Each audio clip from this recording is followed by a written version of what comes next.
Good afternoon. We are all quite excited what promises to be an enriching discussion on a question that underlies much of economic policy making. Is India's tax to GDP ratio too high or too low? A comparison across countries can show you actually either way, depending upon how it's done and who does it. It could be that India's tax to GDP ratio is a bit too low or a bit too high. Indeed, it is not really clear.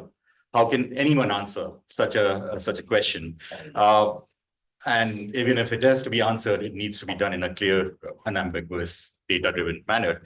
And that's where we have Sujit Bhalla, who comes in and is well known for his quantitative and provocative work on poverty and inequality. Sujit Bhalla will be talking about the four myths on India's economy and tax policy. He is a former executive at the IMF, formerly member of the EAC to the PM, and has served on several government committees, including chairperson, high-level advisory group on trade, and a member of the RBI Capital Account Convertibility Committee. He has worked in several capacities at the Delhi School of Economics, Brookings Institute, RANDS Institute, Warburg Pincus, and has set up Oxus Research. He has written extensively and is the author of several research articles, books, and authored more than 1,500 op-eds in national newspapers and magazines. He received his PhD from Princeton University and earlier studied at Purdue. With all that scholarly firepower, only someone with a hands-on experience of taxation could do justice as a discussant. Mr. Arvind Modi has over 42 years of cross-country experience in supporting tax reform, covering all major taxes. At present, he is a short-term consultant for the IMF and the World Bank after his retirement as senior economist, tax policy division, the IMF. He has headed both the tax policy and legislative divisions and the tax policy research unit in the Ministry of Finance, Government of India. He has been actively engaged in numerous technical and assistance missions on tax reforms conducted by the IMF, IFC, and the World Bank across countries, including India, Kenya, and a host of countries across Asia and Africa. Arvind Modi holds a postgraduate degree in economics from Delhi University, a master's in public administration from the John F. Kennedy School, and a diploma in international tax program from Harvard Law School. Welcome. I'm so glad that our distinguished fellow, Munteek Ahluwalia, has agreed to chair and moderate this session. Mr. Ahluwalia, as we all know, was the deputy chairman of the Planning Commission, and before that handled a host of responsibilities at the government of India, the IMF, and the World Bank. He writes on various aspects of development economics and has been published in prominent Indian and international journals and books. Mr. Ahluwalia graduated from Delhi University, holds an MA and MPhil in economics from Oxford. For his outstanding contribution to economic policy and public service, he was conferred the prestigious Padma Vibhushan in 2011, India's second highest civilian award for exceptional and distinguished service. May I now invite you, Mr. Ahluwalia, to chair and moderate this session. Welcome. Well, thank you, Lavish. Let me just say that, when I persuaded Sujit and Arvind to come and speak, my idea was that one thing that I wanted CSEP to do is to be a forum where potentially conflicting views of policy can come across. Not just a research forum where people who've written knowledgeable papers, etc., will present them. So I was looking for a subject where you would get a sense of what a contrarian view is. And I think this one is. I mean, Sujit, I won't go into how long I've known them. They're wonderful guys, and I've known them both for a very long time and learned from each of them, actually. One thing about Arvind that has not been mentioned because it's nowhere recorded, but I think you should know, that he, along with Vijay Kelkar, was actually responsible for bringing forth the idea that we should put in a GST as a grand bargain for the states, which would then be able to share service tax revenue, etc. So I won't go into that, but very, very critical role, apart from all the occasions when he's given me advice. And of course, Sujit has always given me advice on many things. Now, I just want to mention that, what puzzled me when Sujit said, he said, are you like everybody else under the impression that India's tax ratio is too low? I said, of course, because the 15th Finance Commission has done some detailed work saying we are 5 percentage points of GDP below. And of course, since we all know that we need to increase more expenditure on a lot of good things, and we don't want to increase the fiscal deficit, this becomes a very obvious thing that, look, you can increase tax revenues, so there's a policy implication. Now, Sujit is the only person I know who takes the view, and he will document it, that it's not true that India is overtaxed. In fact, I won't go into that, but his view is that India is actually at the moment, sorry, it is overtaxed. It's not that it's undertaxed. In fact, we should cut the rate down, which is why he's so happy at the corporate rate going down, which a lot of people are. But the other interesting thing about Sujit's writing, I don't know how much he's put this in public. I think we could get him to do quite a good seminar also on why the motivation of raising the tax ratio is all wrong. Because his view would be that the motivation is that you want to keep the fiscal deficit under control. And his other theorem is that the fiscal deficit doesn't matter a damn. I think I would invite Lavish to invite Sujit to make a separate presentation on. I don't, by the way, agree with that view because I'm a bit conventional, but that's also his view. So without further ado, let me just invite Sujit. Thank you for agreeing, and just go straight into the meaty stuff. There's lots of preliminary things we could do, but go right ahead. Yeah. And then I'm going to ask Arvind to comment, Yeah. and then I'm going to ask. We want to leave enough room for people here. Yeah. And we have some actual professionals from the finance ministry. And I've told them that please find holes in Arvind's arguments. Don't find holes in Sujit's, because Arvind will do that. So we get a sense of how professionals involved in something actually disagree. I personally think, by the way, that is not adequately appreciated. And I think for all the younger people, keep your ears skinned in order to get that input. Sujit, all yours. Thank you very much, Montague, and I'm quite looking forward. And as you know, when you asked whether I would be agreeable to do this, I said golden opportunity. Okay, to get right into it, the title, I think, says it all. 4 persistent myths about India's economy and tax policy. And I will challenge you in a very friendly way to tell me where I'm wrong. Okay. I'm quite willing to admit I participate in the market. Actually, I've always said every policymaker should have 1 year experience in the market, at least, because then you find out you're wrong every day. So there's no ego involved in being wrong.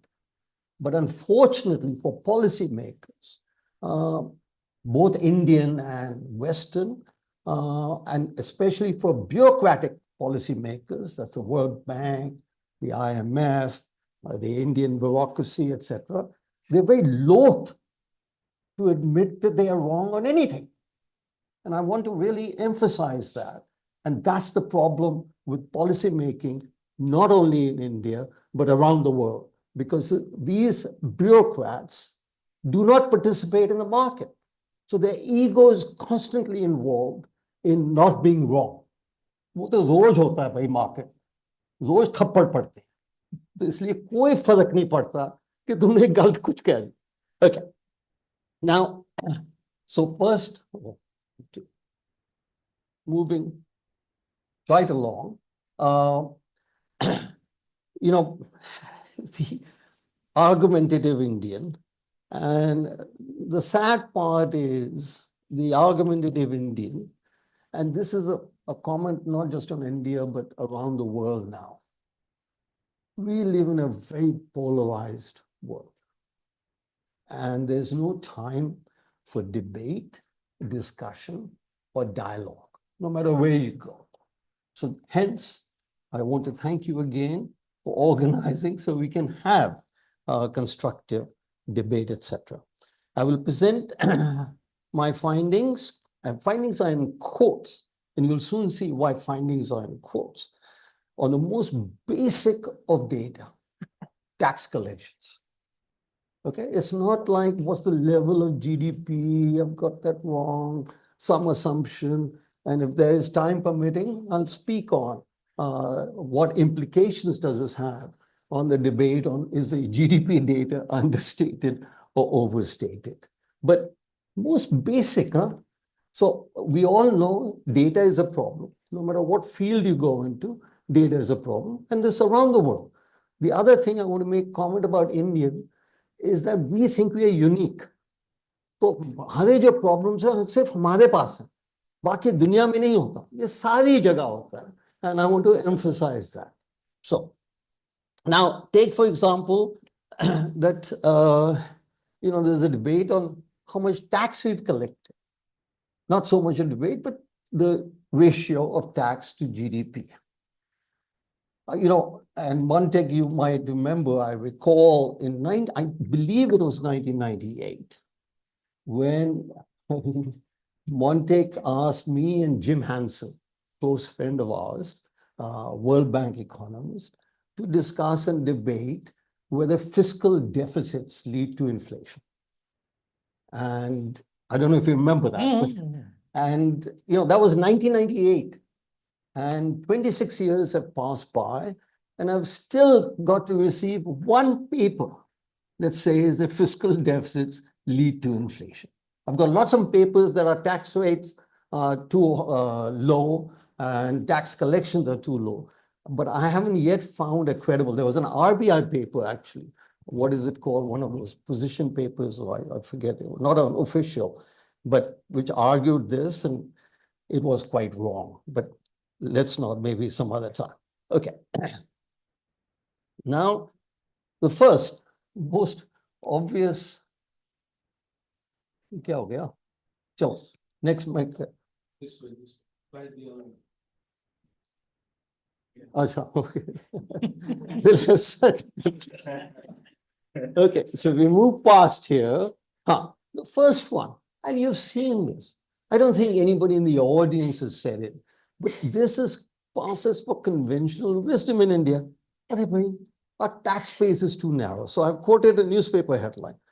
More Indians are filing tax returns, but only 1-2% of the population actually pays income tax. Shows government data. Okay. Now, what are the story? And this data is as of 2021, and since then it has gone up. Tax returns are 70 million. Non-agricultural workforce, because we have, and sometimes you must have a discussion on this, I think now absurd policy, tax policy, and Arvind, I hope you work on this, because the GST was a mega pioneering policy. And, this idea that a rich farmer doesn't pay taxes is beyond my comprehension. Okay. And for me, just make it 10 lakhs, make it 20 lakhs. Yeah. So please use your influence. Because 20 lakhs तुम earn कर रहे हो, कौन सी देश की contribution हो रही है जी कि हम तुम्हें नहीं tax करेंगे. So I think this is something for you to take up. So in any way, coming to India, 20% of the working population is actually paying taxes, not 1 or 2% of the workforce. You can't take population. Na? बच्चों का भी नहीं गिनना चाहिए. So that's one. And are we assuming that the return, all the people who are filing returns are also paying taxes? Which one? Yeah. That's what. You're assuming that all the people who are paying tax returns here are filing returns, are paying taxes. Yes, because it has that. You're filing returns, maybe 4-5 million nahi hote, but there's a separate paper on that. It would be nice to know that number though. Now, we can discuss that later. So, now. Yeah, so that's the earlier one. So that's exactly that.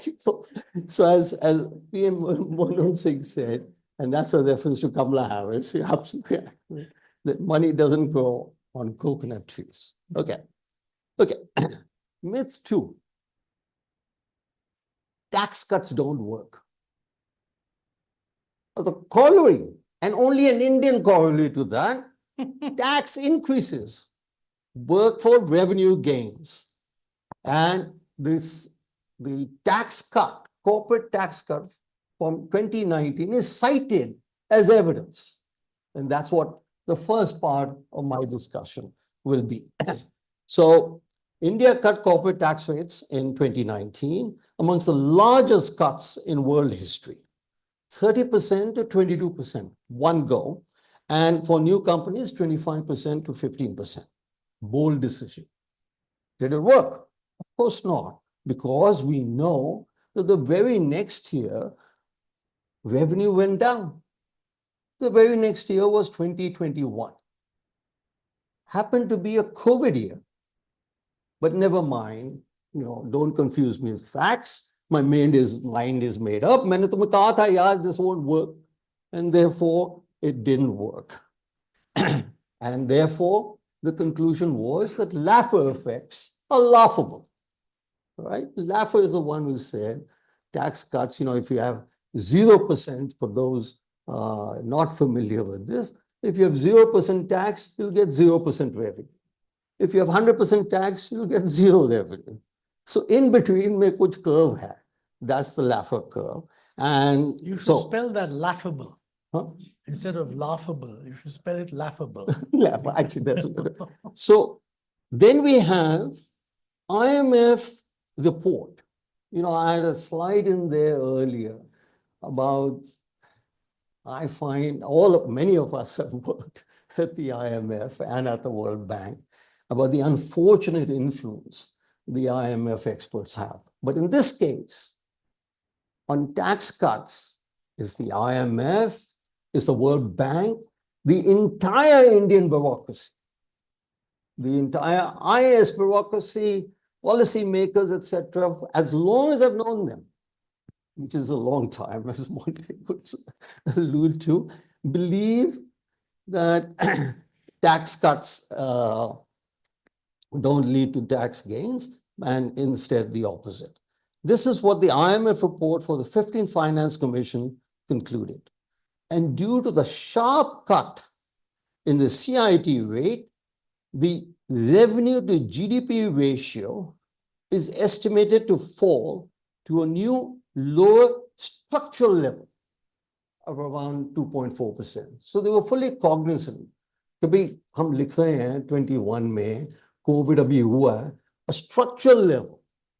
And I'll soon show data how wrong I should let them know, by the way, that he was the executive director for India on the board of the IMF when this thing was put out. Yeah. So, and further proof that tax cuts do not work, if proof is needed, look at yaar, private investment गिर रही है. उसके ऊपर भी I'll show you some slides.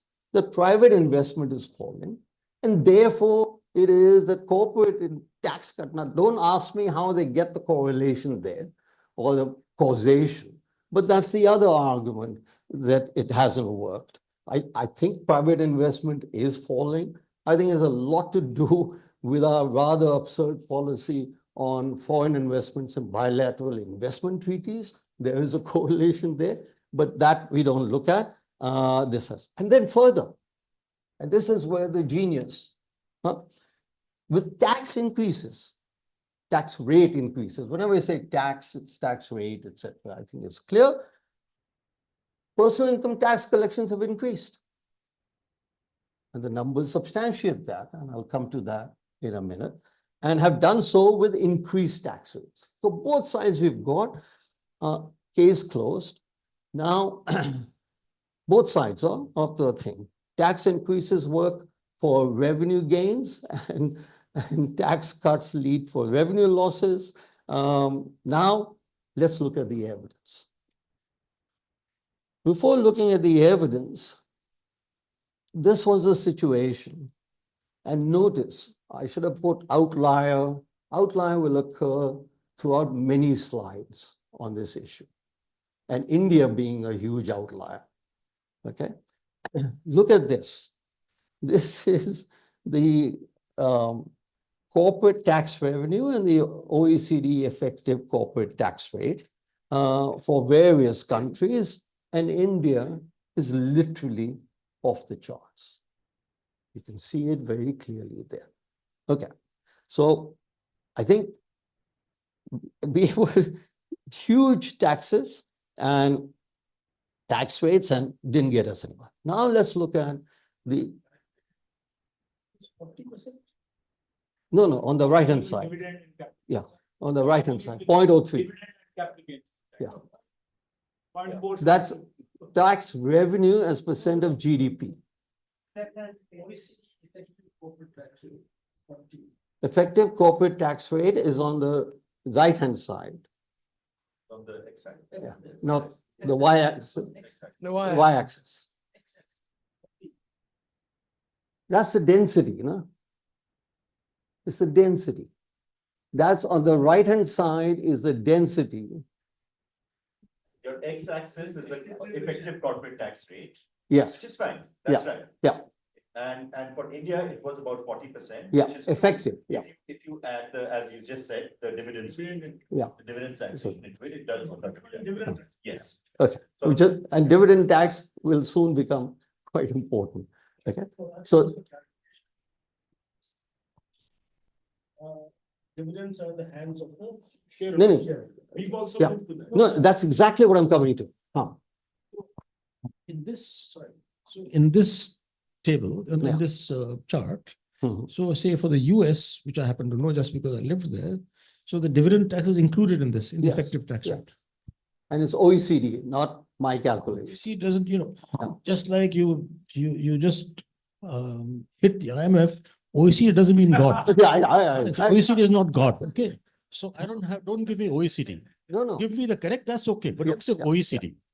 no, it's OECD. I didn't Don't get compute it. distracted. You Yeah. have limited time. Yeah, okay, thank you. Now, let's look at the dividend tax, etc. And what you find on the next slide is there's actually a large increase in corporate tax collections post the 2019 tax cut. That's only that's share of taxes in GDP. Yes. Okay. Yes. Larger, and I've got percentage gains. no, Yeah, fine, yeah, that's okay. yeah. Okay.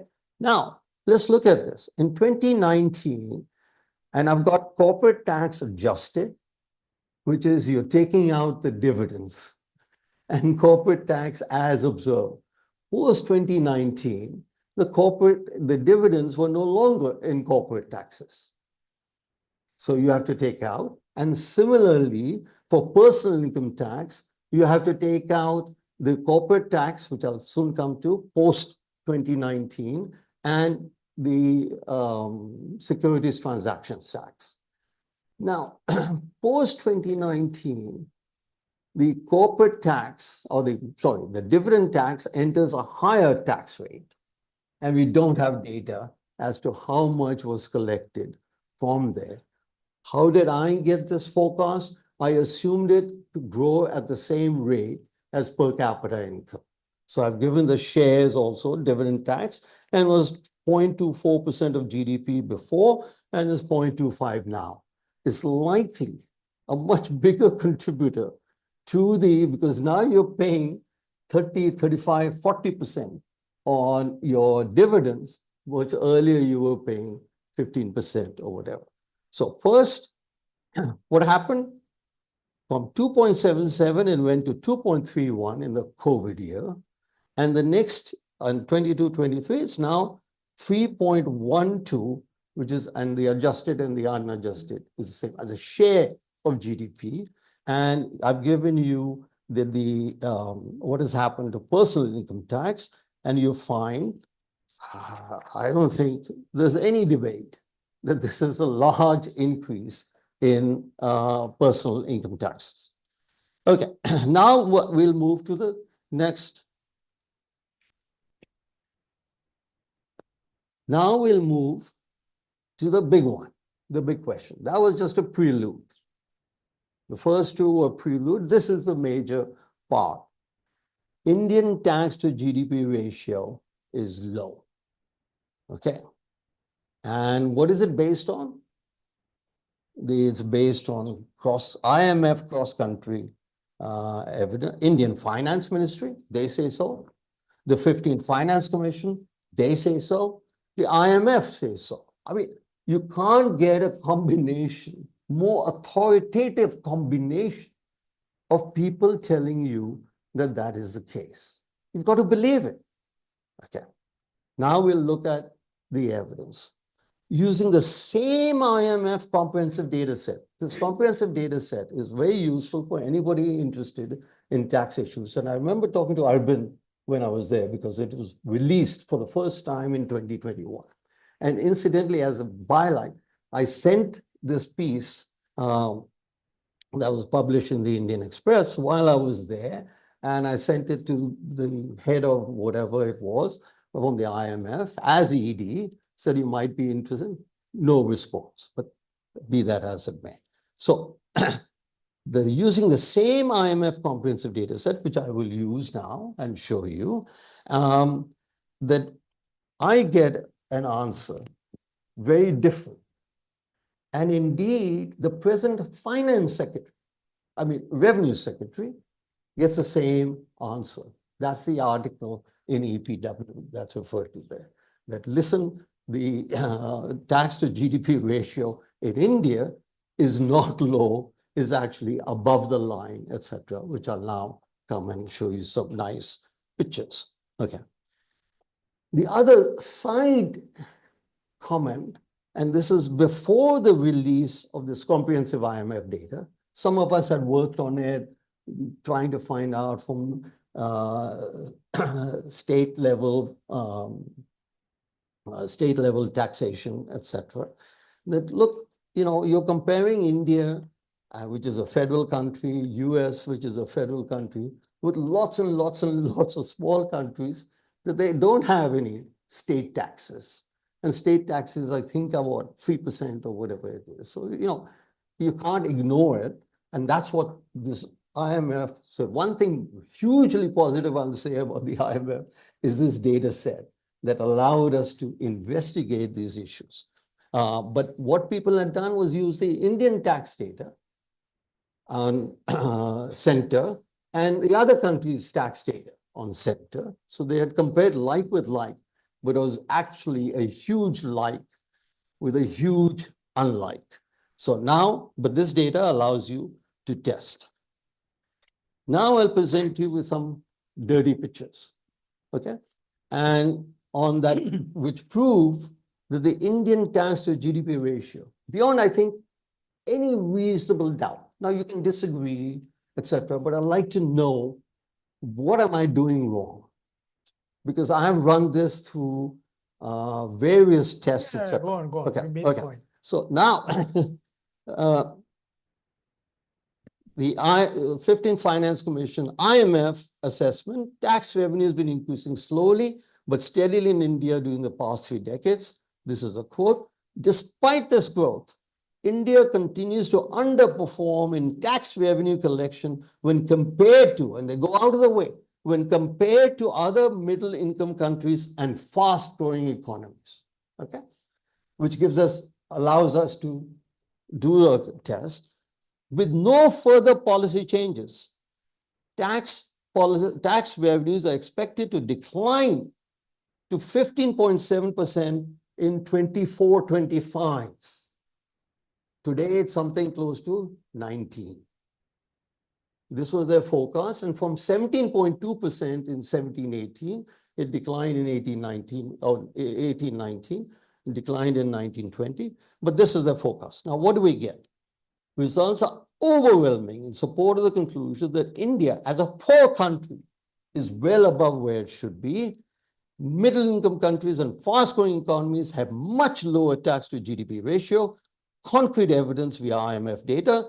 Tax collections are high in India. We tax too much.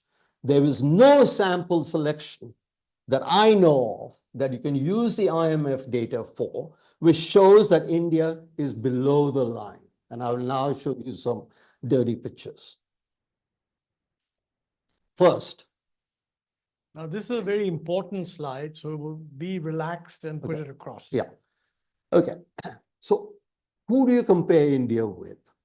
Now, I think most policymakers practiced in India believe, and I am in full agreement with them, that the appropriate comparison for India is, first of all, Asia, and second of all, Latin America. You can rule out the Western economies, you can rule out formerly Soviet Union, and you can rule out South Africa or the African economies, okay, Sub-Saharan Africa.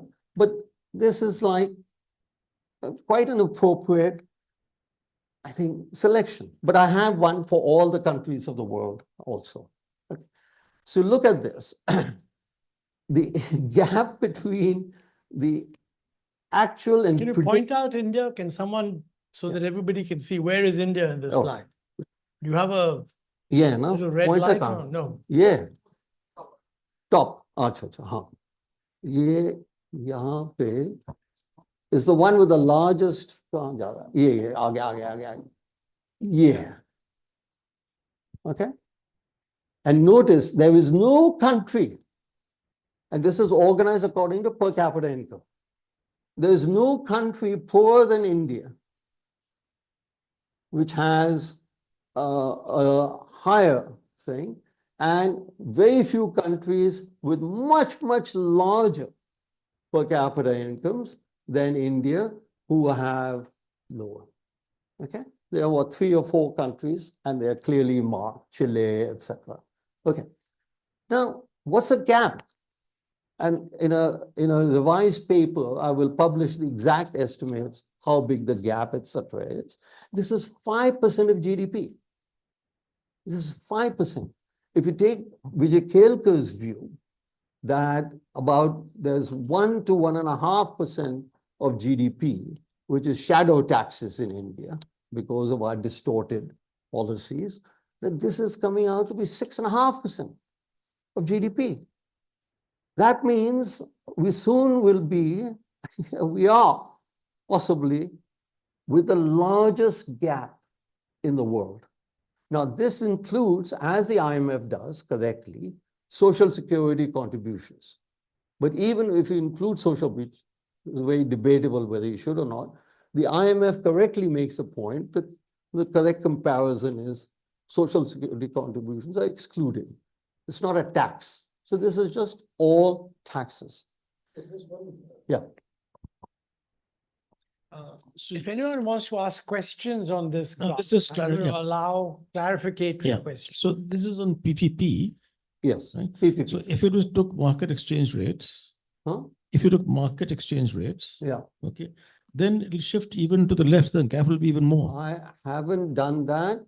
You're likely right, because I don't believe. No. But I'm just saying that I will do that. Purely factually, that with per capita GDP is higher than per capita GDP in market dollar exchange terms. rates. That is correct. The tax GDP ratio remains the same. Yeah.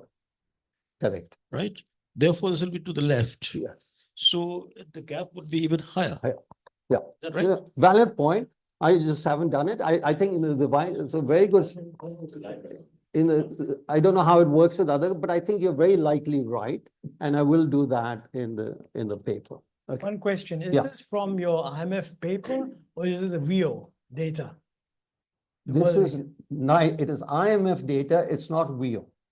Okay. The IMF, I can give you the website reference. I've knows that, etc., which will be there in the paper, where all of this is reported. And there was a 2021 version, which had data until 2019.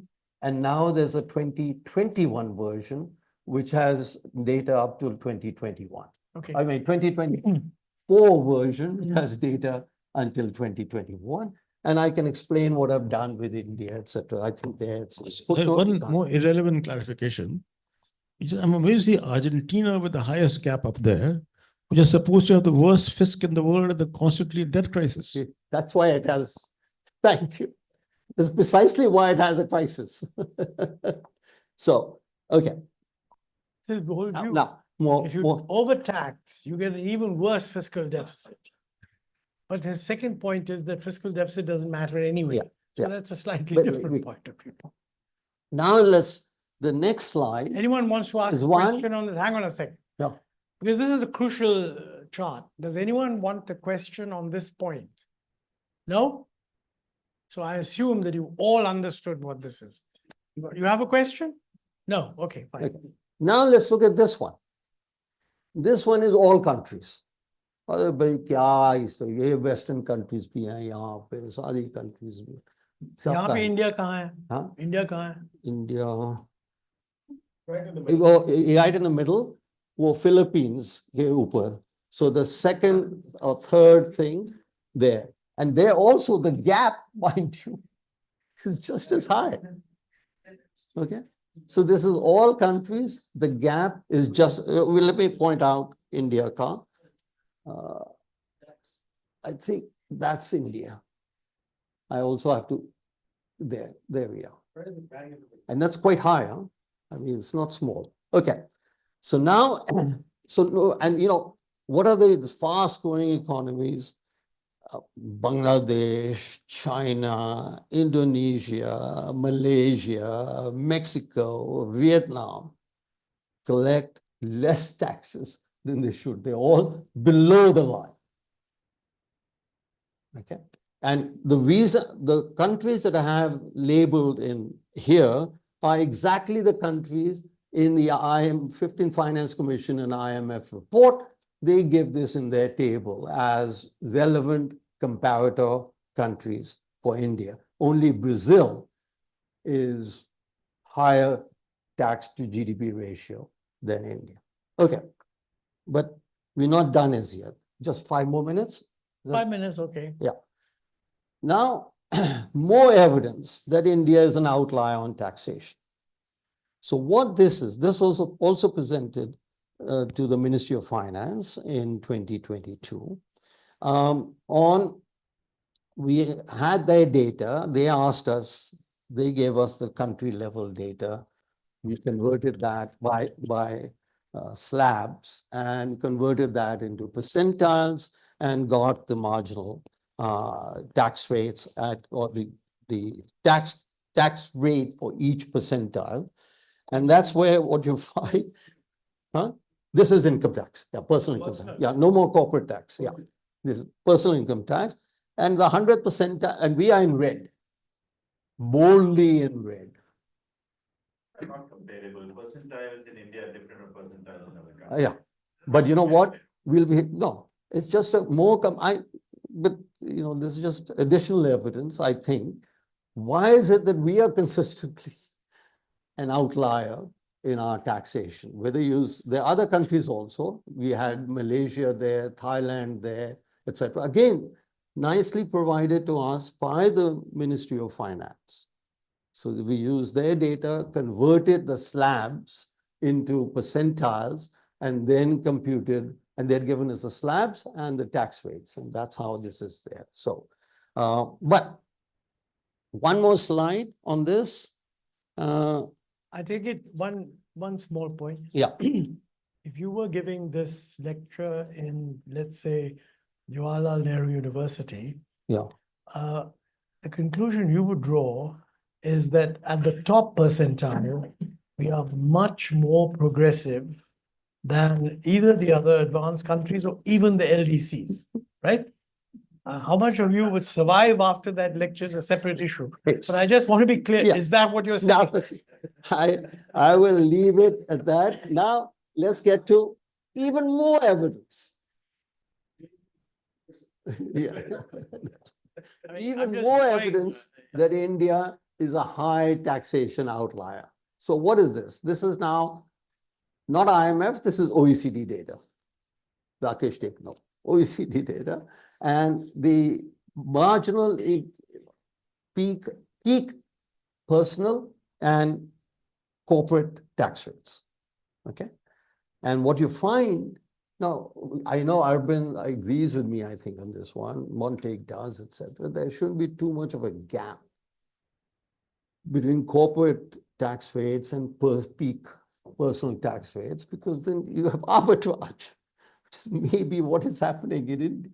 So, but we haven't, the Ministry of Finance is not. And mind you, in recent discussions on the budget, the Ministry of Finance has gone out of its way to emphasize. Yeah. Tax rate. What do you mean by marginal? There's no. Personal and peak income tax rates, the gap, the Effective marginal corporate tax rate. is, It means effective corporate tax rate. What does that mean? Yeah. In general. it's a flat. Yeah. Yeah, this is how they have done some. Yeah. So. Yeah. I think on this, I'm just want to understand in the sense that we now have a little bit of a more complicated corporate tax structure because old system, new system, etc. But in general, corporate tax rates are flat. Yeah. Or almost flat. So there will be, so you can look at the gap between the actual corporate tax rate Mhm. and the marginal income tax rate. Yes.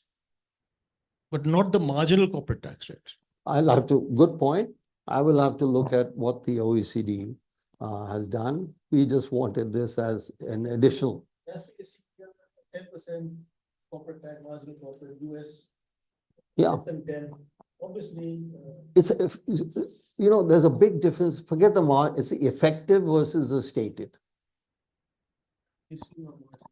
No, okay. Take out marginal. Take out margin.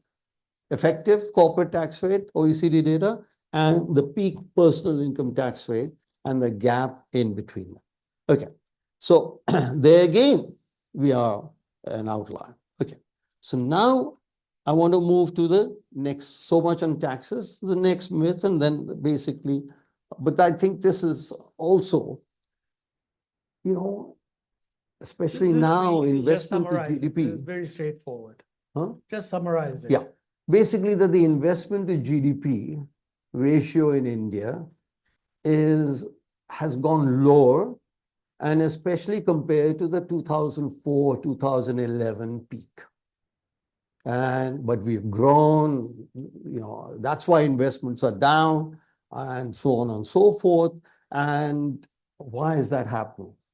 Right? It should be at that level because the number is about 29-30% nominal investment to nominal GDP.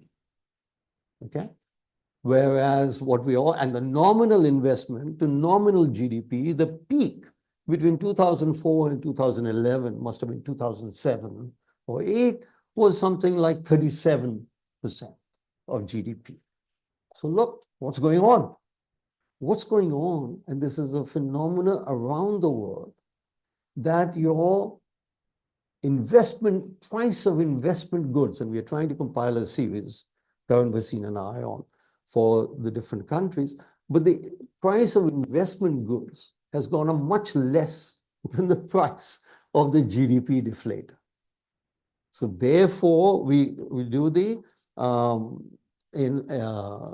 aggregate real investment, which is investment as we know, nominal, and deflated by the price of investment goods. And the denominator is real GDP, which is the aggregate deflator.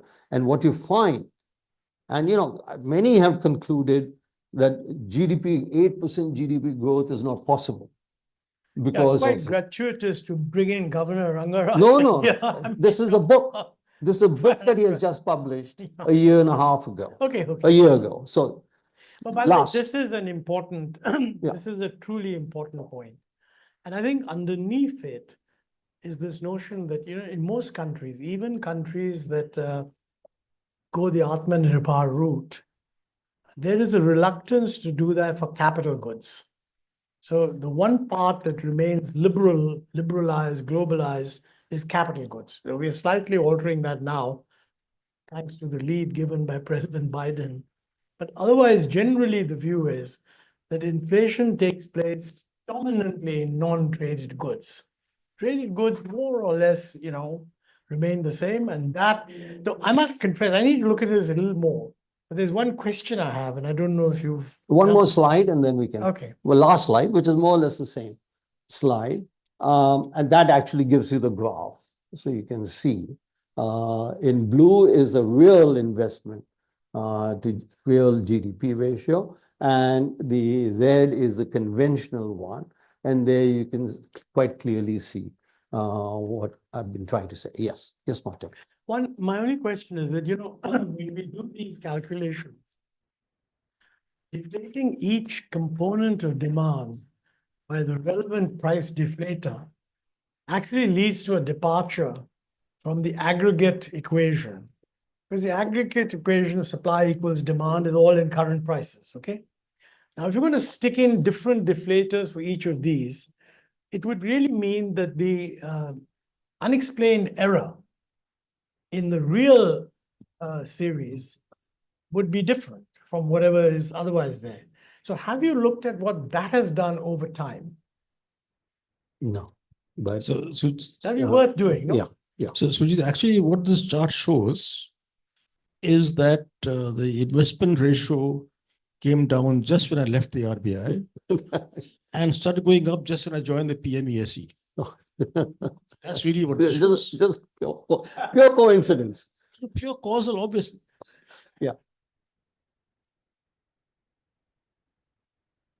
And Thank I you. mean, the other point is that in our case, the only thing that might have countered this is if we had followed a sensible exchange rate policy.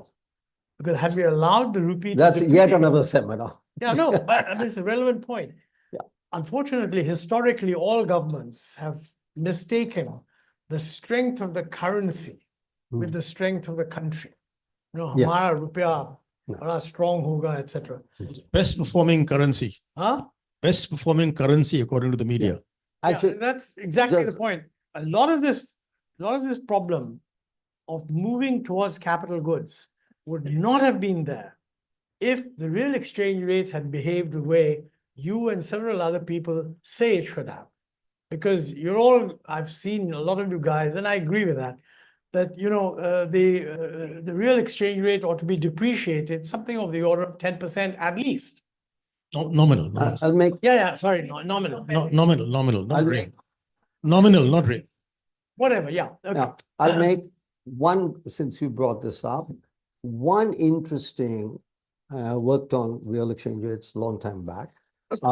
But when continuing to work on it, just all those who argue that India's export growth has slowed down to whatever level it should have, from whatever level it should have been to the level it is, the two countries with the fastest export growth in the world, and this is not 1 year or 2 years, the last 10, 15 years, Vietnam and Bangladesh, which our policymakers and our critics are very, not our policymakers, our critics are very fond of pointing to, both have shown a phenomenal, not marginal, appreciation in the real exchange rate. Another seminar. Yeah, very interesting. That's true. Our exchange policy was determined when Sujit sent me to China when I was Yes. deputy governor. Done? Done. Thank you very Arvind, much. all yours.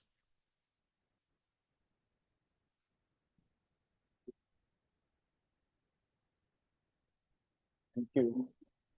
I think Surjit has made some very interesting remarks. I wish the chairman CVDT was here. He would have been a very happy man with the kind of remarks, because he's definitely defending the organization and the Ministry of Finance. But I will take a contrarian view. I will take a completely contrarian view on your idea. Not marginally, completely contrarian view. And let me start with your first remark, that the myth one, that it's a narrow base. And you observed that the number of taxpayers in terms of the total population or whatever, in terms of filers, as they represent taxpayers, they are significantly large compared to the rest of the world. Now, the fact of the matter is that only 80 million are filers. Let's assume for a moment that they are taxpayers. I'm not getting into that. I know that's not correct, but let me for a moment assume, though not correct, that 80 million are filing and paying tax. Why it is low is not material. The fact of the matter, as a country, only 80 million are filing tax returns. Even other countries, there is an agriculture sector. Agriculture is agriculture sector is treated concessionally in many ways. And this is across the world. So to say that because we are not, that's an argument which Chairman CBDT should take, but not an economist. The fact of the matter is here, our base is low. Very few people file tax returns. And out of that 80 million, I'll now come to your point. If I'm not mistaken, I think 5 million file a tax return because the law requires them. And I'll tell you the history of that law because I did that law. So I'll tell you the history. In 2006, when we 2005, I think, 5 or 6, when we wanted to increase the threshold, there was an opposition from the CBDT saying that we will lose our base. So as a compromise, we said, okay, those who were filing, whose income was, suppose at that point in time, the old threshold was 1 lakh, and we were increasing it to 1.5. We said, if you had an income above 1 lakh, even though the threshold is 1.5, you will have to continue to file your tax return, which meant non-filers, effectively non-taxpayers, were also by law required to file their tax return. I mean, the idea was to keep them on the radar and, yeah. And that position continues. I think now that 1 lakh has become 3 lakhs or so, although the operating is 7 lakhs or something, but actually it is 3 lakhs now. So if you had an income above 3 lakhs, you will file your tax return regardless of the fact that you don't have a tax liability, till up to 7 lakhs or 6 lakhs or whatever that number is. Okay. So that is why you have this bulk, large. The issue here is not why they are, I'll repeat, why we have such a low base. I mean, what is the reason for having only 80 million? The fact is there are only 80 million people who are filing tax. And that's very low. So that is not a myth. It's a fact, right? Now coming to the next point that you observed about agriculture not being taxed. Agriculture not being taxed by the central government is because central government doesn't have the authority, constitutional authority. So there's no reason why any one of us should point a finger at the central government. They don't have a constitutional authority. Forget, so the power to tax agricultural income rests in the state government. So if at all we want to be critical of the central government's position on this, then we are being unfair because they don't have that power, number one. Number two, in Kelkar committee in 2002, we did make a recommendation that let us look at a rental arrangement for agricultural income, whereby, because as far as agriculture sector is concerned, you have today commercial crops, many state governments do levy tax, but when it comes to cereals, etc., they don't, they're completely exempt. And on commercial crops also, they levy the tax, but many of them have a very poor collection machinery. So what happens is the income tax department, which is a central organization, assesses the tax. I mean, because we have a share, say 40% is agriculture, or 60% is agriculture and 40% is non-agriculture embedded in that agricultural income. So the 40% we collect by way of an assessment, and that same 60% which we determine is not collected by many state governments.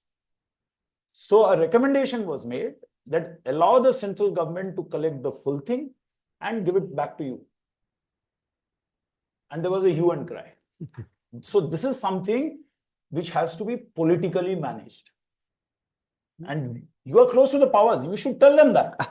I mean, you are the man in the government now. I'm not in the government. You are the person. So you just come back from ED. So you were in the Prime Minister's Economic Advisory Council. You should be advising. I was, 17, 18. No, I mean, you still, so you should be telling them, please adopt the rental arrangement. I mean, they just can't take the plea that we are not taxing agriculture. No, you can't tax, please. This is the arrangement we've given. Constitution change कर सकते हैं, सारी चीजों का ये भी change करो. अपना constitution change करने के लिए बैठे थे, आप थोड़ा तो करिए. हाँ, I agree. हाँ, पूरा करने के लिए बैठे हो ना, थोड़ा तो करिए. Yeah. I mean, Since the finance minister said she's going to do a comprehensive reform Yes. in the next 6 months, with the status you have as a former PMEAC, just put in the request. There should also be, whatever committee is going to do this, they should consider this. See, I think we should know when it's not done, that it was considered and rejected. Yes. Otherwise, our problem here is that something will come out and then you don't know whether this was an oversight or was rejected. Yeah. There you can play a very major role. see what I mean, the point that I'm trying to drive is that this is something, and people who objected, I'll tell you, the then ruling party, chairman of the party, president of the ruling party, then ruling party, we, Dr. Kelkar and me, we were summoned, we went and briefed him. In 2002, Two, there he is, said it everything. Yeah. He said it everything. I worked on the Kelkar. Yeah, so there's, huh? you were not there, sir, you were not there, you were in. I was IMF. never You were president in of IMF, anything. sir. so- IMF with them. So these are, so this is not a myth. This is a issue which has to be addressed. You are absolutely right, but this is not something for us. Us. We can, this is something where, and there's another interesting thing. What is the definition of agriculture income in the Constitution? As defined in Income Tax Act. Income Tax Act is a, I didn't know that. yeah, That's wonderful. so you can imagine, I mean, if when I make a change, and it is of course said that you cannot change the definition without consulting states, and there are some restrictions. But you see, it's linked to Income Tax Act, which is a child of the Constitution, is guiding what it is. So these are fundamental issues on agriculture tax. So just another Yeah. clarificatory thing on this, Yes, sir. that with agriculture GDP at 15%, Yes. right? Suppose you had a perfect agriculture tax. Do you have any estimate of what you would actually get as Yes, income I tax? was coming to that point. This point came up in the Kelkar committee also. So members were equally agitated. Why is agriculture not taxed? And I'll tell you some back of the envelope figures in here. With 15%, commercial crops is taxed because it's taxed at the state level. So it doesn't matter whether it is state or center.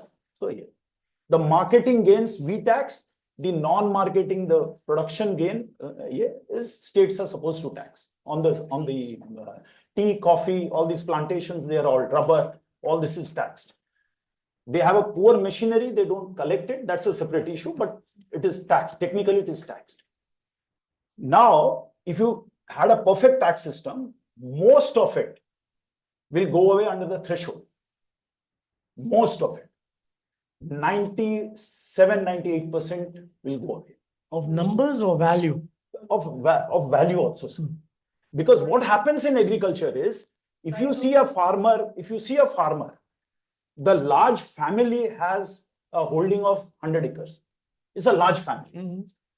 So there will be 20 people effectively, 4 brothers, grandfather, 4 grandfathers, then 8 sons, 20 children, their wife. I mean, now the moment you levy tax, that 100 acres, suppose you are getting a yield of 2 crores a year.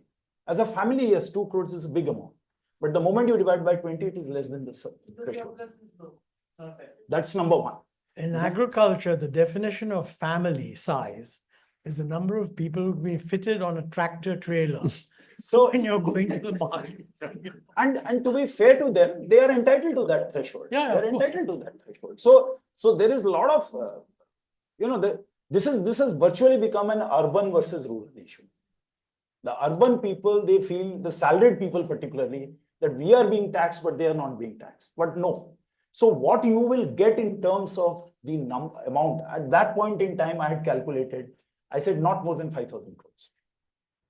So effectively, suppose that has gone up to even 25,000 crores. In terms of cost of collection, in terms of cost of compliance, it will probably be 0. So in fact, that is one of the reasons why states do not do it. They don't have the machinery, one, even if they establish the machinery, the amount that you will collect is so small that it's not really worth and that's something which we have to keep in mind if you're going to impose it at the federal level or whatever it is. So it doesn't work. It's like saying that workers, at the low end, they should be taxed, they should pay income tax. It doesn't work. You have to collect You it made your from point, place. go on. The third thing is about the corporate tax. Sujit made a point that corporate tax cut has worked in terms of revenue.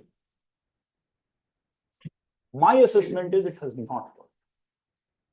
And this is the point that Sujit is making, is what my colleagues in the finance ministry also told me. When I first met them after the cut, I said, you did this cut, but why did you remove other things?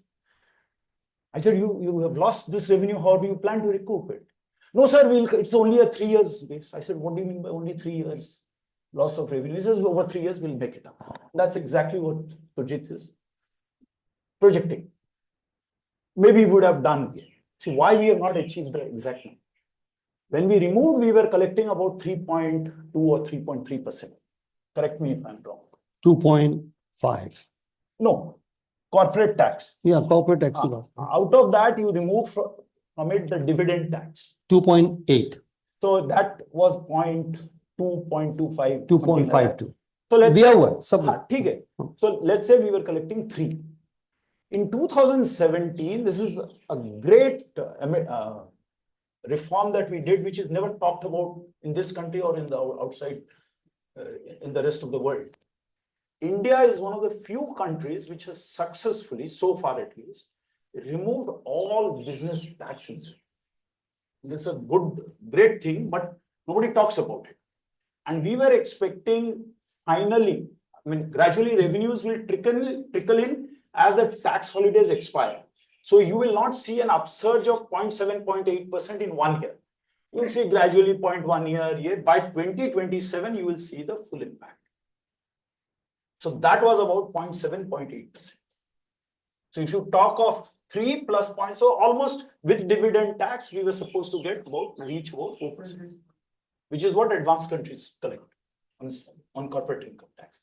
Now what you have done is you removed the corporate income tax to a level which is neither here nor there.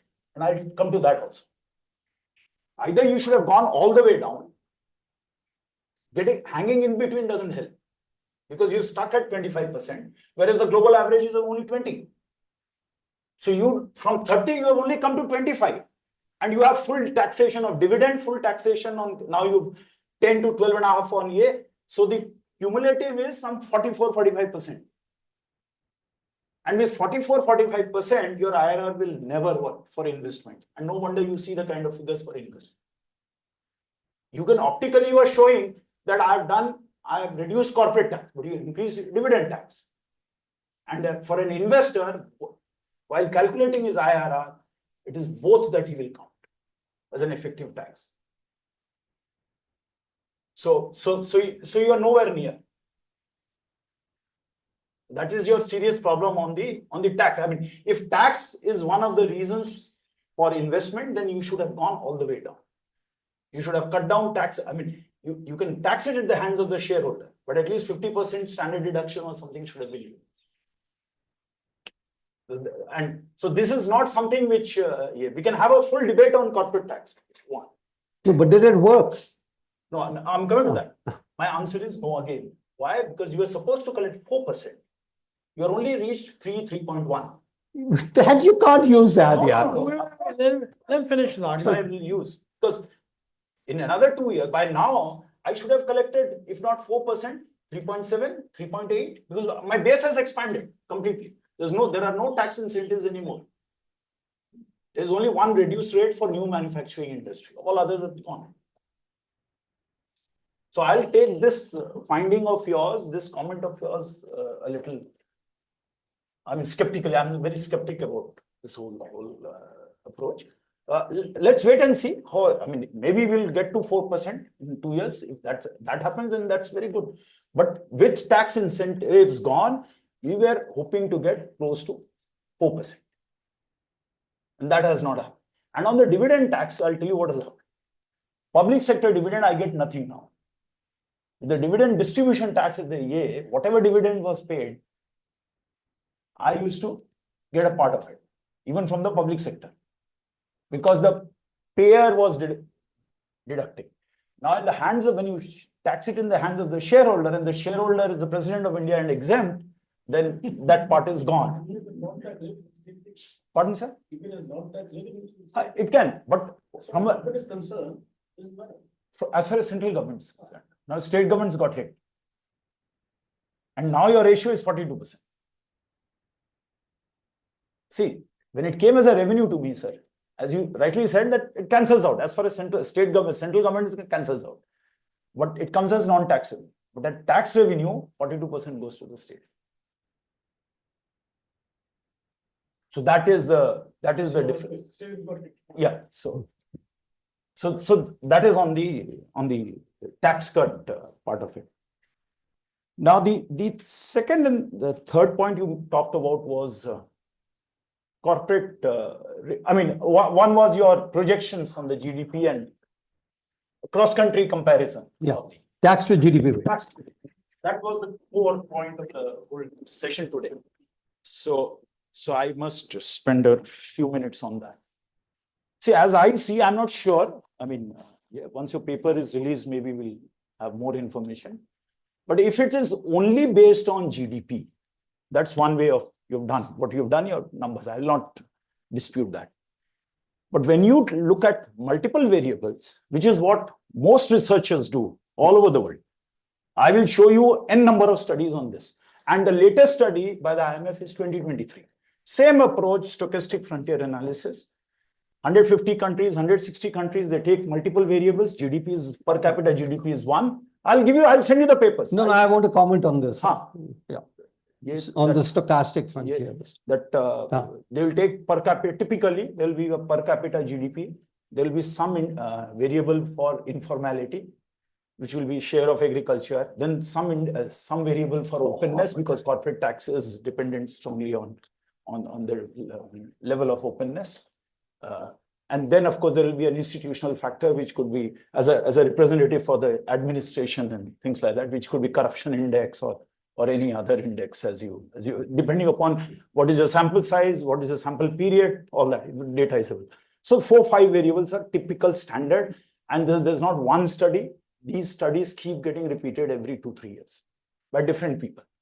IMF also keeps publishing every 2 years. I mean, of course, you can say that there's a working paper. Yeah, they keep updating. कुछ काम करने को नहीं रहेगा तो वही study कर लो. It's a nice, yeah, you update that number. I mean, that's a standard. I mean, 5-6 people get together and you update that. I mean, I knew there was in 17-18 somebody had done in our teams. The punchline. Yeah. No, the punchline is that these are studies which are well established. So what do they conclude? I'm coming. On the simple ratio. Based on these studies, the tax potential of India is estimated to be much higher than what Sujit is talking about. And tax potential minus the tax effort, which is what you collect as tax GDP ratio, the gap is substantial, and not only substantial, it is also, they're showing a rising trend. The Chelea committee in 91 estimated that India was an overtaxed country. In 91, when we just opened up, so the data was till prior to the opening up. The committee was set up in 91-92. We estimated, I was a part of, as a staff assisting the committee, we estimated that India is an overtaxed economy. And interestingly, from 95, 96, I had the data, as we opened up, economy obviously was moving at a faster rate. Other indicators were also equally getting a year. Now, what happened was, from an overtaxed, we started getting undertaxed. And it started off with 0.25 gap, 0.5, till about 2000, whatever the estimate that I'm referring to, the tax gap was around 2%. Post 2000, again, it moved up very sharply because of the faster growth. Very interesting. I mean, and now when you look at the 10, 15 years, 20 years trajectory, and you plot a trend line, then year to year, there can be fluctuations around the trend line. So I'm not bothered about that year to year. But the trend line is showing an upward rise. And that is, based on that only, I made that statement that India, as on this year, is about 7%. In fact, it was actually 8% as per here, but I kept it down and said it's only 7%. So 7%, even if you are you want to be very, very optimistic and you want to give it to the government, you still have to say, if not 7, definitely 6. In fact, that Finance Commission work was done by the same approach. Same approach. Same wrong approach. No, you can say that, but that is the accepted approach, and it's not just IMF is doing it. World Bank is also doing it. OECD doing it. Everybody is doing it. Okay, that's okay. So, But everybody I is doing it. Everybody is doing it. I wanna, no, let's not get lost. Number 2, the second point. Yeah. Yep. Post 2000 increase in the tax rate, is it because due to corporate tax started to increase at that time? Post, sorry. Post 2000. Yeah. Because of the corporate tax increase at that time till from 2000 onwards. I won't be able to attribute to a particular reason. I mean, that part I have not studied, but I'm just talking I'm just referring to the quantitative estimate. We are not talking about whether qualitatively it was a good thing, we reformed or not. Yeah. So when I sum up, I'll talk about that. Now, the other big point that you made was, you have been talking of tax rates, how comparable they are. Tax rates per se do not get revenue. Tax rates per se, right? Cut in tax rates will give you revenue, provided you expand your base and you improve your compliance or enforcement, whichever way. So ceteris paribus, you will not get revenue. The underlying thing is, there will be a behavioral change and enforcement will pick up, economics of compliance will undergo change, and therefore there will be higher revenue. So studying just the rate and therefore saying something or coming to a conclusion may be a little far too much to accept. I mean, that's the, yeah. So you also have to look at it in the context of the legally defined base. Just clarification on this. The compliance impact, is it supposed to be the same for personal income tax and for corporate? Not necessarily. I'll tell you, typically what is, whatever literature you have, the elasticity of taxable income on the corporate side vis-a-vis the rate is estimated to be 0.8. 0.8. So there is a very significant behavioral change. But PIT, I'm not aware of the exact number, but I'll send it to you if I get it. So that is it. So you have to see it in terms of the base. What has happened, how the base is changing in that country. You can have a high tax rate, but your base is low. So that's one part of it. Yeah, the third and the final point that I'll make is about the investment to GDP ratio. Something not directly connected to my field, but nevertheless, I will comment because I had access to some information. In the tax return, we collect figures of additional new plant and machinery installed during the year. And that figure is final. There's no projection, nothing. From when I was writing the tax code in 2018, just before retirement, in my report, I presented a table right from 2010 or 9 or something like that. Investment in nominal terms, corporate tax is falling like this. All right. It's there. So there is no question of real investment going on. At least from 2010 to 2018. After that, obviously, I didn't have access. But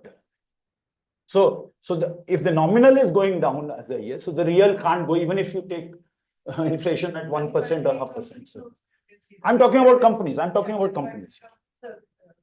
Yeah.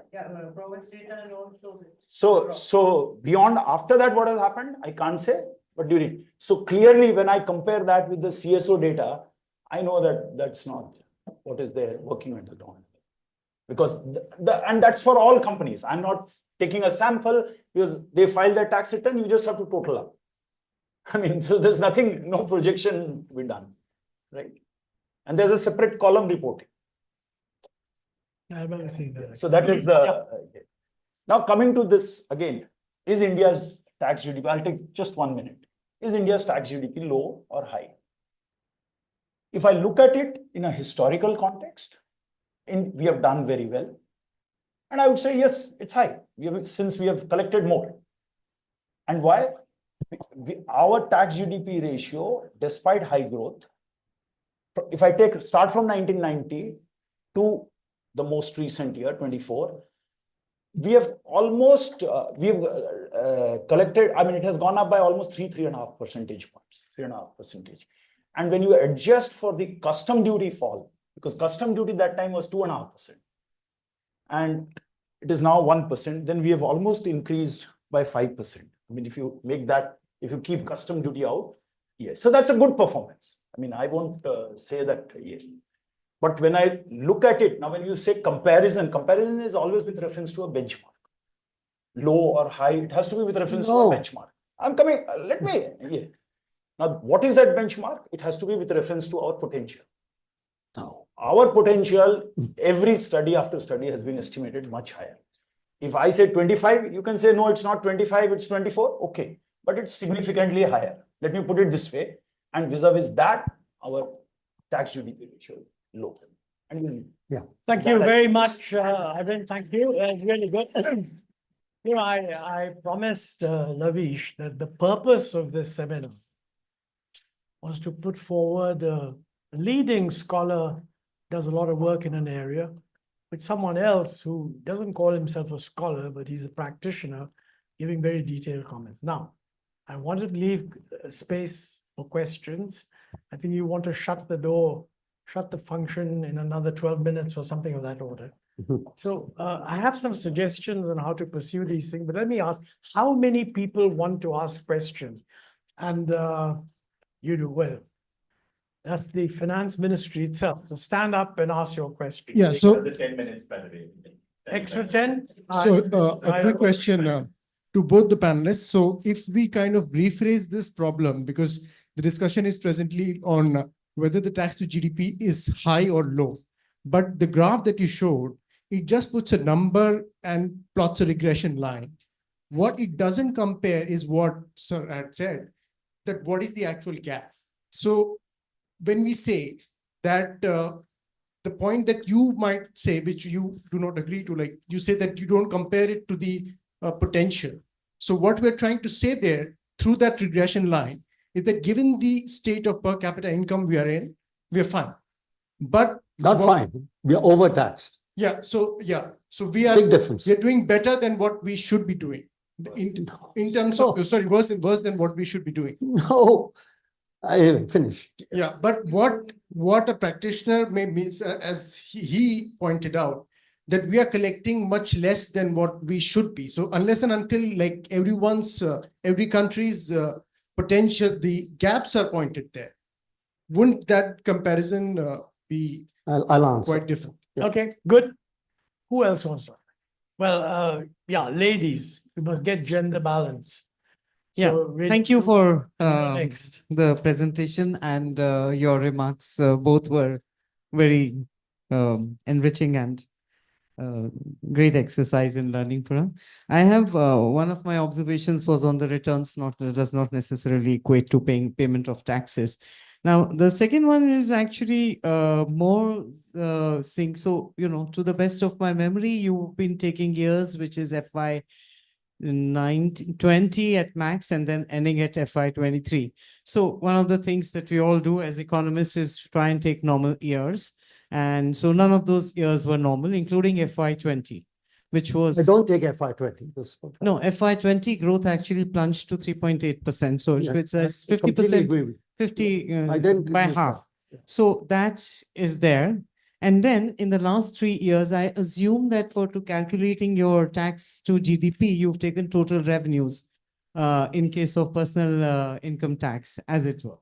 So if you see the number of discretionary changes and additional revenue measures that the government has taken, they're phenomenal. And I have a list of these actually, but as a representative, I've just marked out some. So there is this long running, you know, like that Agatha Christie play Mousetrap, Vivad Se Vishwas scheme. It fetched as much as 540 billion to the government in FY 21. This is personal income tax. Then there is in the year after in FY 22, it fetched it 540 billion rupees, which is not these are not small amounts.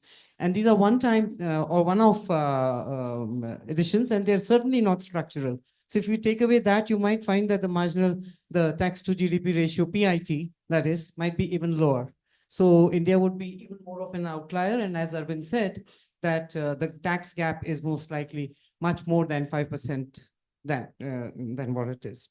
And, last of all, there is also the additional taxes which have been levied, and we don't know how far they are going to go. For example, the LTCG, the windfall on supernormal profits on the oil companies and refineries.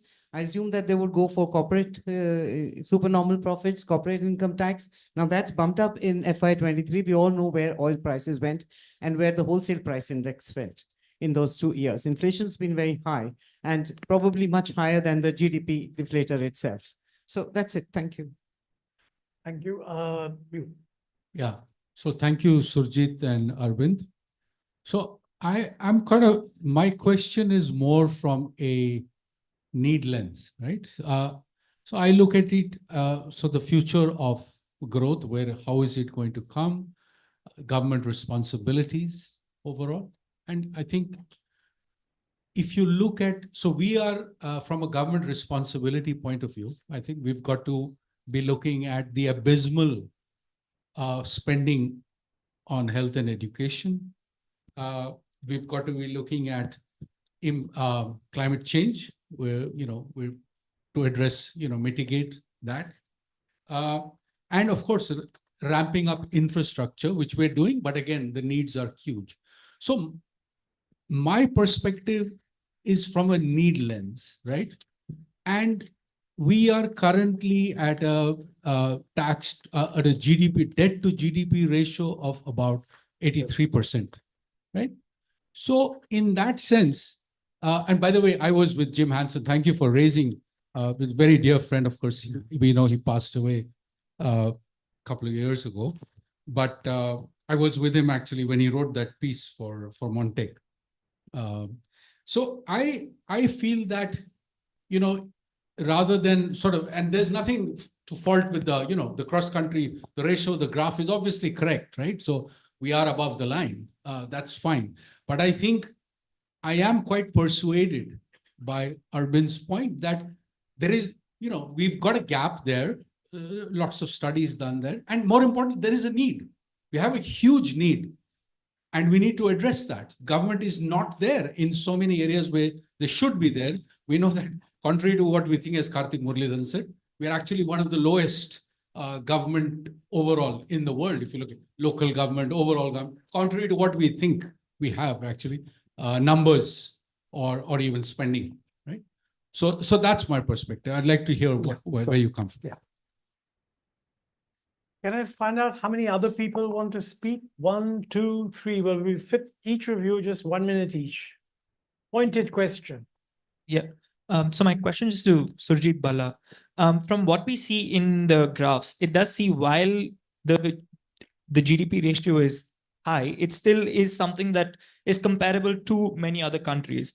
The fact that now that there is a reimagination that before it was imagined to be lower, but your analysis says that it's higher, what impact does it really have when you think about the economy now? Why is it that now when you reimagine it to be higher than before, we've got to reimagine the way we're looking at the country? What would be your analysis of impact through that? Rakesh, yeah.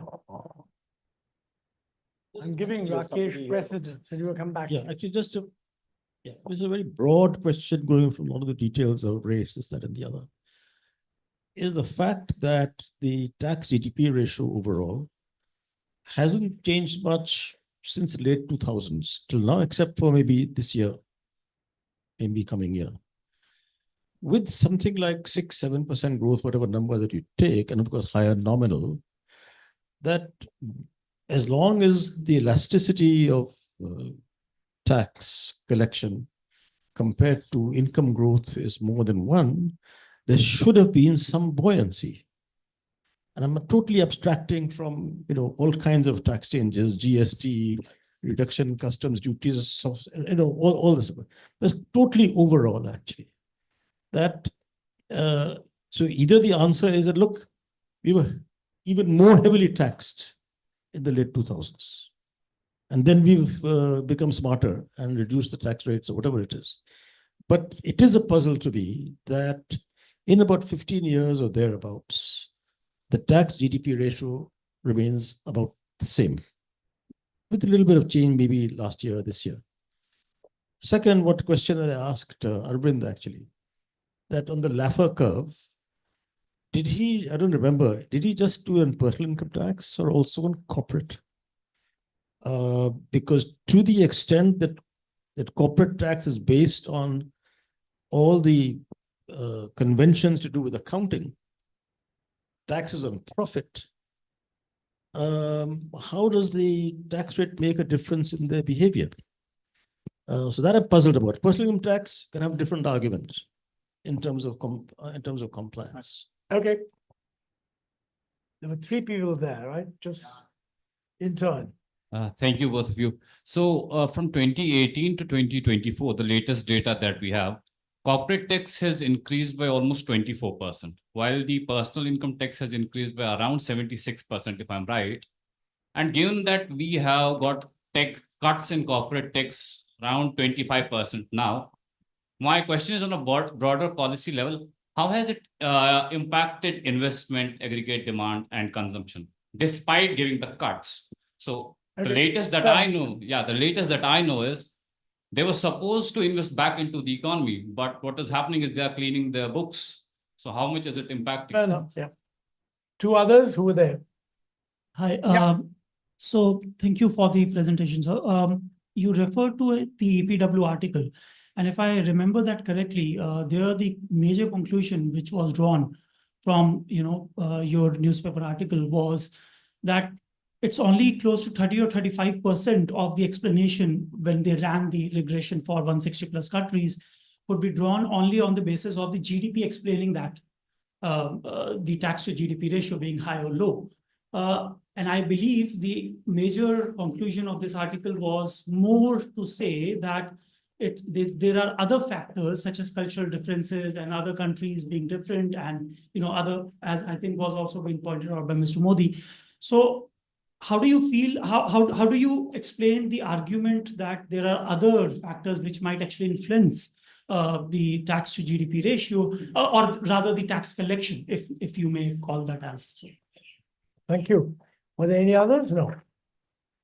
I got two questions, must be from the online participants. Jeremy Bhagwati, who says that his brother, who lives in New York, pays a maximum tax rate of 48%. So he wasn't sure where your personal income max from the US comes from. It includes state and city. State, yeah. Includes Yes, state yes, and of course. city. State, yeah, sure. And the second one is an interesting question about slide 14. Can you slip on slide 14 there? Yeah. Somebody says, makes the point, what did we do right between 2002 and 2008?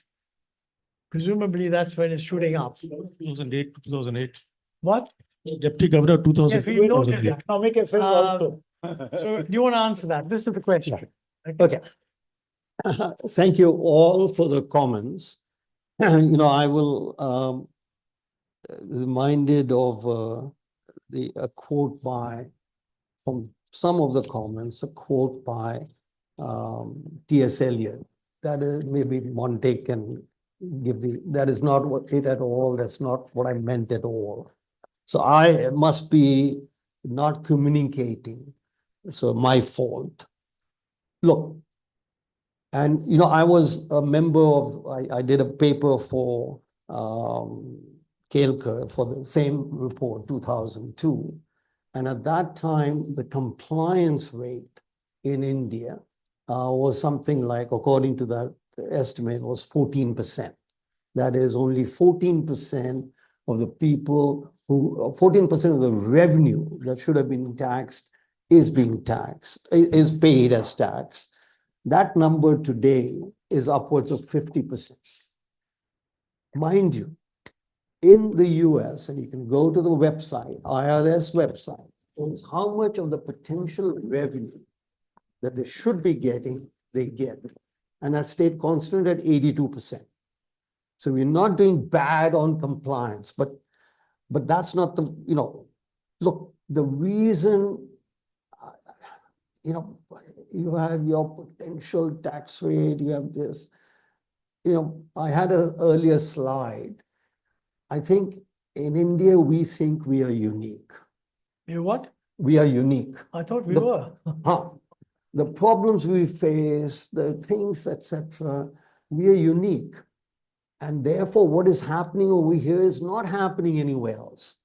The point of that is that, look, the cross-section, other countries are also going through radical changes. वहां पे भी income बढ़ रही है. So this potential, that's why around the world, including Montec, a very pioneering study, Ahluwalia Carter, Chenery, the reason you do a cross-section of countries is a control for all the other factors. It's there. I don't know why that point doesn't get across. Why is it? Everybody is going through the China, Vietnam, and remember the forecasts. The forecasts are made in the same basis that I have done the forecast. How are the forecasts so wrong? And this potential, I've seen the paper, and so I completely agree with you if you're condemning this nonsense about potential, this, that. Imagine the potential. When I wrote my book, Imagine There's No Country, the way to divide me by some people was, imagine there's no poverty. अरे भैया, सारी दुनिया में ये हो रहा है, सारी दुनिया में changes हो रहे हैं. Okay. So please, why can't we just admit that all the evidence points to, you can pick out one policy here, one policy there. The bottom line is there's China there. The fast-growing economy is there, which the 15th Finance Commission worked on, IMF worked on. They also had the same data that I am using. Why did they use such radical different conclusions that the total tax to GDP ratio will decline to 14%? कहाँ से आता है ये? They took more years than you did. Sorry? They probably took more years than you did. They looked at trends and not just. Okay. Look, simple point. The reason anybody does cross-country and the potential, I can imagine a potential. What, I was talking to another macro and they mentioned this thing about the 15th Finance Commission and potential, etc. Then you do listen to this. You do that calculation for every country, right? That's the whole point. Every country will have that where they're well below potential. That is not of any interest whatsoever. Every country will have a potential. Every country will have this. The reason we find out what's going on, they're all facing. That's the point about we are unique. We are not unique. Everybody is facing the same problems. So get with it. I'm sorry. So therefore, potential is IMF doing it. And you're right. They wanted publish some papers. But don't tell me that that is of any meaning whatsoever. Time. Yeah. So all I'm saying, so then the stochastic frontier business, just nonsense. You'll get the same. You will have a stochastic frontier for every country, right? And you will have what they're collecting according to the stochastic frontier for every country. And every country will have 10% more tax to GDP ratio. The reason these things don't change, look at the data. Around the world, they don't change, not just in India. So to get a 3 percentage point increase from 15 to 18%, take the ratio. That's a 20% increase. Compare it to the ratio for other countries. Then you find out whether we are overtaxing or not. And then you want to grow fast. Either you have to tell me, I've got to increase tax rates, because I'll grow fast, right? After all, you want to be. Then why is it the other countries, they also want to grow fast, guys. We're not the only people who want to go fast. Why don't they raise taxes? They don't.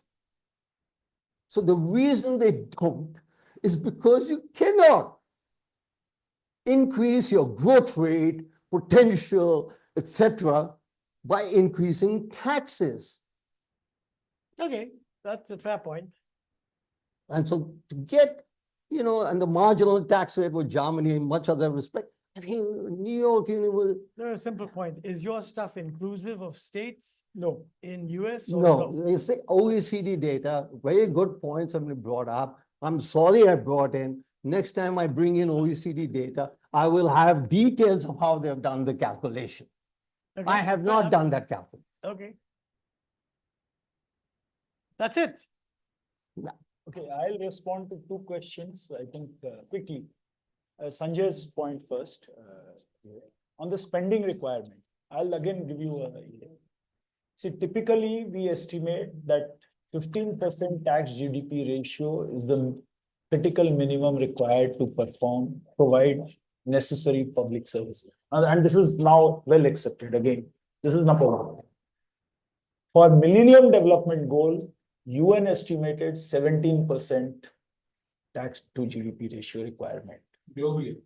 I mean, yeah, for each country, I mean, yeah, roughly about 17%. I mean, and that's there in that Jeffrey Sachs only, yeah, that work. And now Sustainable Development Goal is much larger than the Millennium. And the estimate is you need additional 7%. So if I put 15 plus 7, I mean, there are some variations, but 15 plus 7, we go to 22. This is one.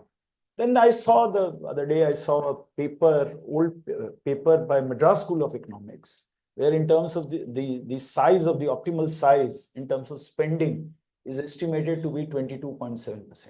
So clearly from a spending point of view also, if you want to meet your SDGs, you must get to clearly that 21, 22. And SDGs include all that: infrastructure, health, poverty, all of it. So you need to get there. So even from a spending perspective, we are not collecting. We are still not there. I mean, we need to make some progress. I mean, we are at 18. We still spending is politically endogenous. No, I mean, I'm not I'm not commenting on that. I mean, just as a factual, as a information. Now, coming to your point, sir, that after 2000, the buoyancy, see, at around 2003-4, which I keep tracking as because soon after that I became the head, so I always see what is here. So to be very honest, in 2003-4, central tax GDP ratio was only 9%. It was only 9%. Then we went up to 12.5 till the financial crisis, and then we crashed. And now we are back.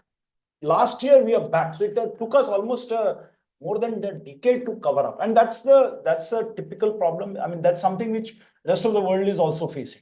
I mean, that crisis, tax GDP ratio, many countries still couldn't hear. But now we just kind of inched up to that point. So we have increased the tax to, and state also, they have moved from 5, 5.5 to 6.5, nearing close to 7. So returns to that 11% yeah. central is supported by a hell of a lot of cesses and additional taxes going to that center. Yeah, whatever it is. I mean, I'm just talking in terms of purely as a tax to GDP quantitative numbers. I mean, how the revenues have performed. So, thank you. Well, I mean, I'll perform the normal duty of a moderator. Thank you both. I must say, I really enjoyed the presentation. And you have to admit that my idea was to get a little bit of confrontation. And I don't think you can say that you didn't get confrontation. You know, I have suggested to Arvind, I don't know whether CSEP wants to do this, but if you want to put out a kind of a blog on this presentation, for which you will need the permission of both of these gentlemen, we could ask Arvind to send his comments in a separate short email. His presentation is there. He can modify it if he wishes. get someone in CSEP to write up that we had this discussion, very interesting, and basically in very short, these are the points that Sujit made, these are the points that Arvind made. And if there's something overwhelmingly convincing that has come out from the audience, say that also, but not coming out with a CSEP position, but just mentioning to people that this is what the discussion was. And he has agreed to send an email which would list his points. And I think for a lot of the people here, you can't absorb comments and odd things come up here and there. Kind of a considered reaction. Because I do think just want to add one point. And I think what is fundamentally false in our thinking is, on the one hand, we want to create a welfare state. Elsewhere, a lot of this welfare state is on a contributory basis. I mean, poor don't contribute, but somebody contributes. We want to do all this out of general tax revenues. In other words, whether it's for the unemployment, the unemployed, this, that, and the other, it's all going to come out of general tax revenue. And I think that's just not sustainable, as somebody pointed out. The money we need to spend on adaptation, it's quite a bit. And I mean, I do this for fun, because in all these discussions, somebody gets up and says, we must spend 2% of GDP more on education. Somebody says 1.5% more on health. Somebody says 1% more on research and development. And you can give a list of these things, right? But nobody says that actually we can do all this if we completely abolish food and fertilizer subsidy. Immediately all traffic from Haryana to Delhi will be stopped. So what do we do? Elections will be lost. What? No, but okay, but then what's the solution? I mean, the other solution is you believe Surjit's other very critical point that the fiscal deficit doesn't matter. Okay, now that's a separate subject for a seminar. But I'm willing to agree with him, by the way, that the proposition that the fiscal deficit will fuel inflation is wrong. It'll only do that if you monetize it. If you don't monetize it, it'll screw the hell out of the private investment. Yes. So I want some politician to get up and say, what? Which is what Yes, we've been but doing. my point is this, believe me, this is not well understood. If you collect. That means you don't believe in countercyclical, that fiscal policy can be countercyclical. Because if you're running an expansionary fiscal policy, you would run a deficit and to boost demand. No. No, Right. but look, And if so it all one- depends on I don't whether want to demand go, is, I don't, what is having, the assessment of having dropped potential the demand thought, is. you're welcome to send an email. All of this can't be fitted into one discussion, but I am suggesting to Lavish that it would be useful to get someone, one of your staff could write up short. I'm happy to edit it in consultation with the two principals. He will send his comments separately. Okay, only one point. I don't think it came out. I actually believe very strongly that if we cut tax rates, revenue will go up. So you can do your welfare spending, you can do this. I'm not against it. It'll go up. Good. Okay. Thank you. Thanks very much. Thank you.